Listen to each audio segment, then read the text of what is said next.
Okay, as you know, I've been, looking at the relationship between the Old and New Covenant. Just wanted to give you a thumbnail sketch of everything that I've said so far, and I know I've been repeating myself, but that's okay, because, that means you get a little facet of what I'm talking about in every video.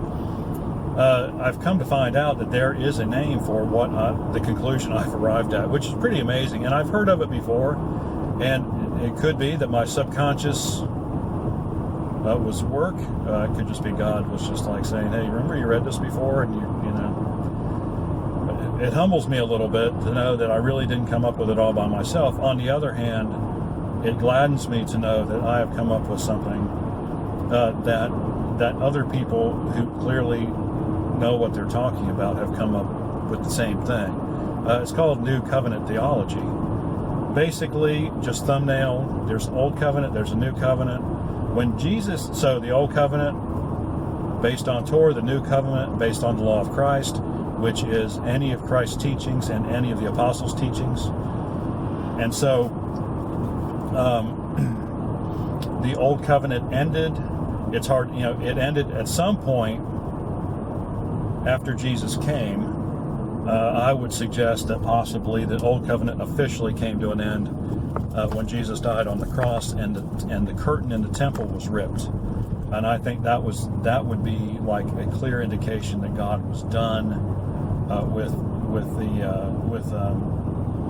accepting only the high priest, into the Holy of Holies once a year to atone for the sins of the people.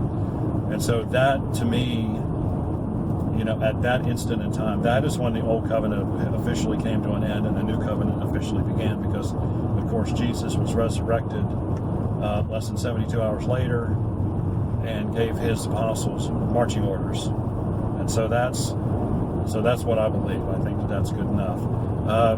As a practical matter, and I don't know if God felt, what God thinks, because he's not told us. It could be that there was a measure of grace applied until the time that the temple was destroyed, and that maybe God did continue to accept animal sacrifices from people. He gave them 2 generations to get with the program, and it could be, I wouldn't bet on it at all. I wouldn't have wanted to have been a Jew and known about Jesus Christ and said, well, I'm going to hem and haw about it, but I'm going to still do my sacrifices because the temple's still here.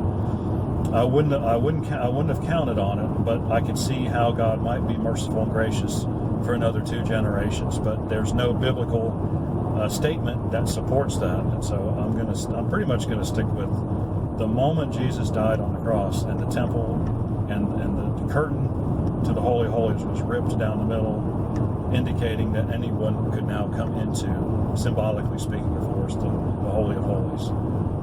So that's in a nutshell, that's what it is. So we are Old Testament believers. We're under Torah. We are under the law of Christ. We have the advantage of Christ's sacrificial death, which provides by faith in that act for our eternal life, recognizing we are sinners and we need to be forgiven. And that's all and so we have our rules. There's rules, but they are easily. And of course, then we are led by the Spirit, which the people in the Old Covenant were not. So that's important distinction, important differences. So just that's the basic thing right there. Okay, so I'm going to stop because I've got other things to say, but I'm not going to say them on this video because I want to keep it short. All right. Have any questions or comments? Please do so in the section below. Like and subscribe. We appreciate when you do. We'll see you on the next one.